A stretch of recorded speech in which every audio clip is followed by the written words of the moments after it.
రామాయణం ఒక మహోన్నత ఇతిహాసం. భారతదేశ మహాసంపదల్లో ఒకటైన రామాయణం. మనం చిన్నప్పటి నుండి వింటున్న ఈ కథ కేవలం ఒక కథ కాదు. ఇది ధర్మం, న్యాయం, భక్తి, కుటుంబ విలువల సమాహారం. రామాయణం ఒక మహోన్నత ఇతిహాసం. మన జీవితాన్ని మార్గనిర్దేశం చేసే ఒక దివ్య గ్రంథం. ఈ ప్రపంచంలో ఎన్నో కథలు ఉన్నాయి, కానీ మనసును మార్చే కథలు చాలా కొద్దే ఉంటాయి. అలాంటి ఒక మహోన్నత కథ రామాయణం. ఇది కేవలం ఒక ఇతిహాసం కాదు, మన జీవితం ఎలా ఉండాలో నేర్పించే దివ్య మార్గం. ఒక రాజకుమారుడి కథ, ఒక భార్య భక్తి కథ, ఒక అన్నదమ్ముల అనుబంధం, ఒక భక్తుని అచంచల విశ్వాసం. ఇవి అన్నీ కలిసినప్పుడు అది రామాయణం అవుతుంది. ఈ ప్రపంచంలో ఎన్నో కథలు ఉన్నాయి, కానీ ప్రతి కథ మన జీవితాన్ని మార్చదు.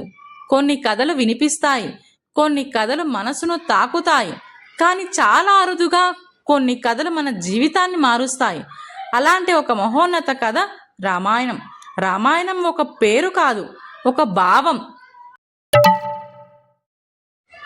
రామాయణం అంటే భక్తి, ప్రేమ, ధర్మం, న్యాయం, మనిషి ఎలా ఉండాలో ఒక ఆదర్శంగా చూపించే దివ్య మార్గం. రామ ప్లస్ అయనం అంటే రాముడి ప్రయాణం. కానీ ఇది కేవలం రాముడి కథ కాదు, ప్రతి మనిషి జీవిత ప్రయాణానికి ప్రతిబింబం. మన జీవితంలో వచ్చే ప్రతి పరీక్ష, ప్రతి బాధ, ప్రతి ఆనందం రామాయణంలో కనిపిస్తుంది. శతాబ్దాలుగా ఈ కథ మన సంస్కృతి ఒక భాగమై ఉంది. పెద్దలు చిన్నవారికి చెప్పిన కథ, గురువులు శిష్యులకు నేర్పిన పాఠం. ఇది కేవలం వినడానికి కాదు, జీవించడానికి. రామాయణం మనకు నేర్పేది జీవితం ఎంత కష్టమైనా ధర్మాన్ని వదలకూడదు, ఎంత బాధ వచ్చినా న్యాయ మార్గాన్ని విడిచిపెట్టకూడదు, ఎంత పరీక్షలు వచ్చినా మన విలువలను కాపాడుకోవాలి. ఈ కథలో ప్రతి భావం మన హృదయాన్ని తాకుతుంది. ప్రతి సంఘటనలో ఒక పాఠం ఉంది, ప్రతి పాత్రలో ఒక సందేశం ఉంది. మన జీవితంలో ఎలా ప్రవర్తించాలో ఇది మనకు నేర్పిస్తుంది. ఈ మహాకావ్యాన్ని వాల్మీకి మహర్షి రచించారు. ఆయన రాముడి జీవితాన్ని అద్భుతమైన పదాలతో ప్రపంచానికి అందించారు. అందుకే ఆయనను ఆది కవి అని పిలుస్తారు. రామాయణంలో 7 కాండాలు ఉన్నాయి, సుమారు 24,000 శ్లోకాలు ఉన్నాయి. ప్రతి కాండం ఒక ప్రత్యేకమైన దశను సూచిస్తుంది. బాల్యం నుండి రాజ్యాభిషేకం వరకు ప్రతి ఘట్టం ఎంతో ముఖ్యమైనది. శ్రీరాముడు ఒక సాధారణ మనిషి కాదు, ఒక ఆదర్శం. తండ్రి మాట కోసం రాజ్యాన్ని వదిలాడు, ధర్మం కోసం తన జీవితాన్ని అంకితం చేశాడు. అందుకే ఆయనను మర్యాద పురుషోత్తముడు అంటారు. రామాయణం మనకు ఎన్నో విలువలను నేర్పిస్తుంది.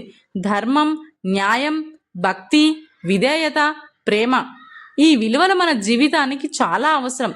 ఈ రోజుల్లో కూడా ఈ విలువలు మన జీవితాన్ని మార్చగలవు. ఇప్పటి ప్రపంచంలో మనుషులు ఎన్నో సమస్యలను ఎదుర్కొంటున్నారు. అలాంటి సమయంలో రామాయణం మనకు ఒక మార్గదర్శకం. కుటుంబ సంబంధాలు, సామాజిక బాధ్యతలు, వ్యక్తిగత జీవితం, ప్రతి విషయంలో ఇది మనకు దారి చూపుతుంది. రామాయణం ఒక ఆధ్యాత్మిక గ్రంథం. రామాయణం అనే మహోన్నత ఇతిహాసం ప్రతి పాత్రతో మనకు ఒక గొప్ప పాఠం నేర్పిస్తుంది. ఈ కథలో ఉన్న ప్రతి పాత్ర ఒక విలువకు ప్రతీక. ఇప్పుడు రామాయణంలోని ముఖ్యమైన పాత్రలను తెలుసుకుందాం. శ్రీరాముడు. రామాయణంలో ప్రధాన పాత్ర శ్రీరాముడు. ఆయన ధర్మానికి ప్రతీక, న్యాయానికి నిలువెత్తు రూపం. తండ్రి మాట కోసం రాజ్యాన్ని వదిలి అడవికి వెళ్ళిన విధేయుడు. అందుకే ఆయనను మర్యాద పురుషోత్తముడు అంటారు. సీతమ్మ పవిత్రతకు, సహనానికి ప్రతీక. ఎన్ని కష్టాలు వచ్చినా ఆమె తన ధర్మాన్ని విడిచిపెట్టలేదు. ఆమె భక్తి, ప్రేమ ప్రతి మహిళకు ఒక ఆదర్శం. లక్ష్మణుడు సేవాభావానికి ప్రతీక. అన్నయ్య కోసం తన జీవితాన్ని అంకితం చేసిన భక్తుడు. అడవిలో రాముడిని, సీతమ్మను రక్షిస్తూ అతను నిజమైన విధేయతను చూపించాడు. హనుమంతుడు భక్తి, బలం, విశ్వాసానికి ప్రతీక. రాముడి కోసం సముద్రం దాటి సీతమ్మను కనుగొన్నాడు. అతని భక్తి అచంచలమైనది. రావణుడు శక్తివంతమైన రాజు, కానీ అహంకారానికి ప్రతీక. అయోధ్య రాజ్యం. రామాయణం అనే మహోన్నత ఇతిహాసంలో ఒక అద్భుతమైన రాజ్యం ఉంది. అదే అయోధ్య రాజ్యం. సంపద, శాంతి, ధర్మం ఇవి అన్నీ కలిసిన ఒక ఆదర్శ నగరం. అది అయోధ్య. అయోధ్య సూర్యవంశానికి చెందిన ఒక గొప్ప రాజ్యం. అక్కడి ప్రజలు ధర్మపరులు. రాజ్యం శాంతి సంతోషంతో నిండిపోయి ఉంది. ప్రతి ఒక్కరూ సంతోషంగా జీవించే నగరం అదే అయోధ్య. ఈ రాజ్యానికి రాజు దశరథ మహారాజు. ఆయన ఒక ధర్మపరుడు, ప్రజల పట్ల ఎంతో ప్రేమ కలిగిన రాజు. తన ప్రజల సుఖమే తన సుఖంగా భావించిన ఒక ఆదర్శ పాలకుడు. అయోధ్యలో ఏ కొరత లేదు. అన్నీ సమృద్ధిగా ఉండేవి. ఆహారం, సంపద, సంతోషం. ప్రజలు ఆరోగ్యంగా ఆనందంగా జీవించేవాళ్ళు. ఈ పవిత్ర నగరంలోనే శ్రీరాముడు జన్మించాడు. దశరథుడు కుమారుడిగా ఆయన ఈ లోకానికి వచ్చాడు. ఆ రోజు అయోధ్య మొత్తం ఆనందంతో నిండిపోయింది. రాముడు పెరిగే కొద్దీ ప్రజల ప్రేమ మరింత పెరిగింది. ఆయన వినయం, ఆయన ధర్మం ప్రతి ఒక్కరిని ఆకట్టుకున్నాడు. అయోధ్య రాజ్యం కేవలం ఒక నగరం కాదు, ఒక ఆదర్శ సమాజం. ఎక్కడైతే ధర్మం ఉంటుందో అదే అయోధ్య. వనవాసం ప్రారంభం. రామాయణంలో అత్యంత భావోద్వేగమైన ఘట్టాల్లో ఒకటి వనవాసం ప్రారంభం. ఒక రాజకుమారుడు అన్ని సుఖాలను వదిలి అడవిలోకి వెళ్లాల్సిన పరిస్థితి. ఇది కేవలం కథ కాదు, ఒక గొప్ప త్యాగం. అయోధ్యలో రాముడి పట్టాభిషేకానికి సిద్ధతలు జరుగుతున్నాయి. ప్రజలు ఆనందంతో నిండిపోయారు. రాముడు రాజుగా మారబోతున్నాడని. కానీ ఒక చిన్న సంఘటన అన్నిటినీ మార్చేసింది. కైకేయి దశరథుడి భార్య. ఆమెకు ముందుగా ఇచ్చిన 2 వరాలను గుర్తు చేసుకుని రాముడిని వనవాసానికి పంపాలని కోరింది మరియు భరతుడిని రాజుగా చేయాలని కోరింది. దశరథ మహారాజు ఈ మాటలు విని దిగ్భ్రాంతికి గురయ్యాడు. తన ప్రాణం లాంటి కుమారుడిని అడవికి పంపాల్సిన పరిస్థితి అతని హృదయాన్ని పగలగొట్టింది. కాని శ్రీరాముడు ఒక ఆదర్శ కుమారుడు. తండ్రి మాటను గౌరవిస్తూ ఎటువంటి సందేహం లేకుండా వనవాసాన్ని అంగీకరించాడు.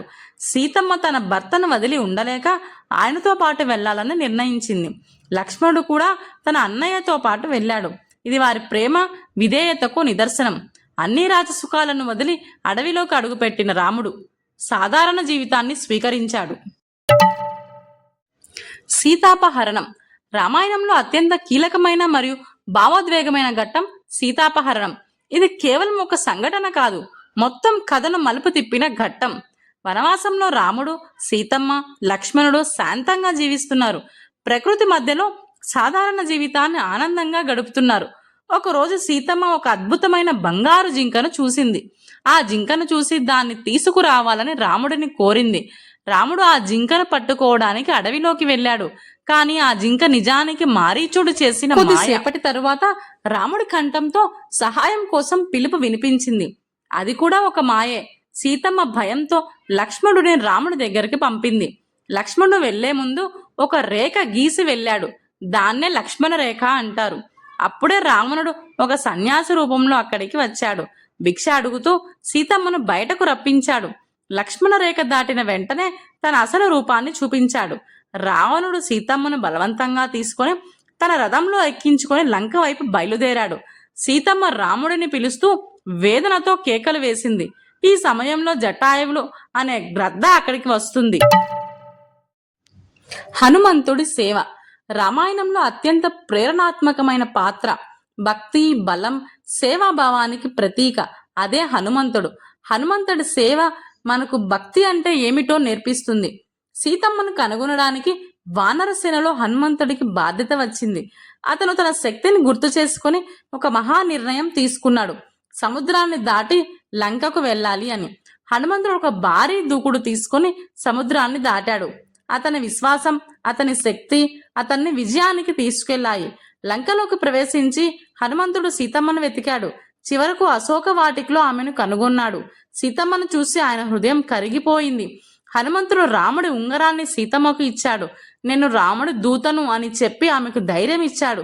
సీతమ్మ కూడా తన చూడామణిని ఇచ్చి రాముడికి గుర్తుగా పంపింది. తర్వాత హనుమంతుడు లంకలో విధ్వంసం సృష్టించాడు.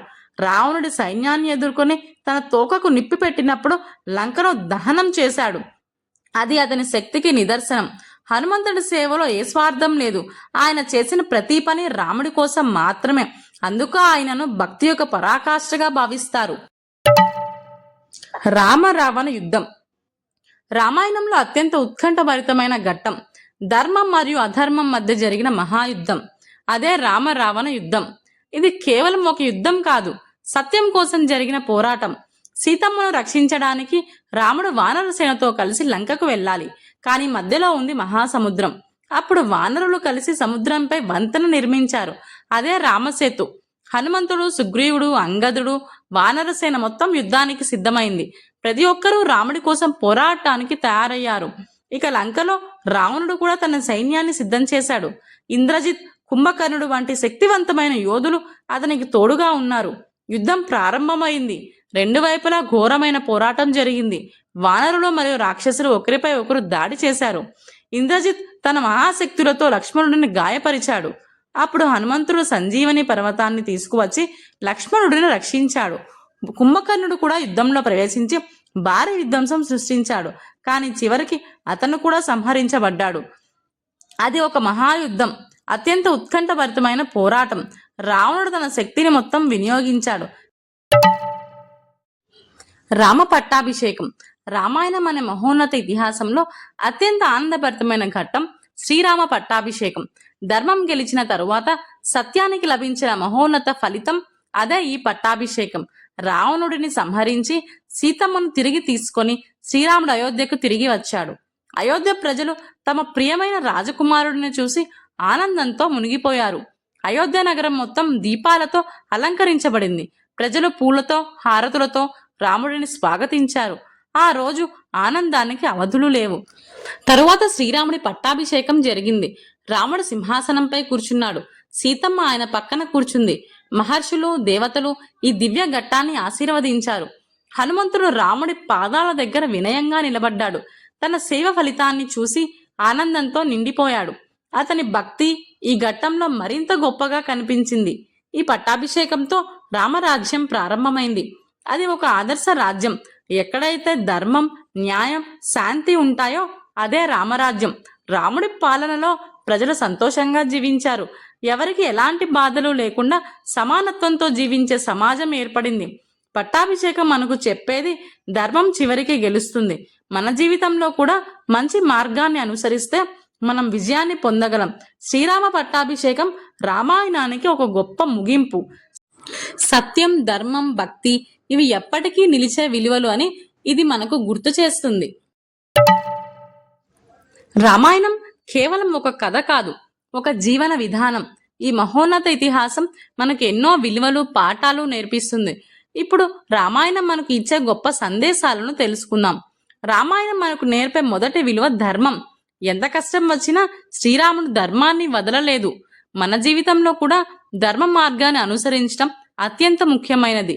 రామాయణం సంబంధాల విలువను కూడా నేర్పిస్తుంది. అన్నదమ్ముల ప్రేమ, భార్యాభర్తల విశ్వాసం, కుటుంబ బంధాలు ఇవి అన్నీ ఎంతో ముఖ్యమైనవి. హనుమంతుడి భక్తి మనకు ఒక గొప్ప ప్రేరణ. దైవంపై విశ్వాసం ఉంటే ఏదైనా సాధ్యమే అని ఇది చెబుతుంది. సీతమ్మ జీవితం సహనం, ధైర్యానికి ప్రతీక. ఎన్ని కష్టాలు వచ్చినా ఆమె తన ధర్మాన్ని విడిచిపెట్టలేదు. రామాయణం మనకు చెప్పేది మంచి ఎప్పటికీ గెలుస్తుంది. రావణుడి అహంకారం చివరికి అతని నాశనానికి కారణమైంది. ఈ రోజుల్లో కూడా రామాయణం ఎంతో ప్రాసంగికం. మన జీవితంలో వచ్చే సమస్యలకు ఇది మార్గదర్శకం. రామాయణం మనలోని మంచిని వెలికి తీసే శక్తి. మనలోని చెడు గుణాలను తొలగించి మంచి మార్గంలో నడిపిస్తుంది.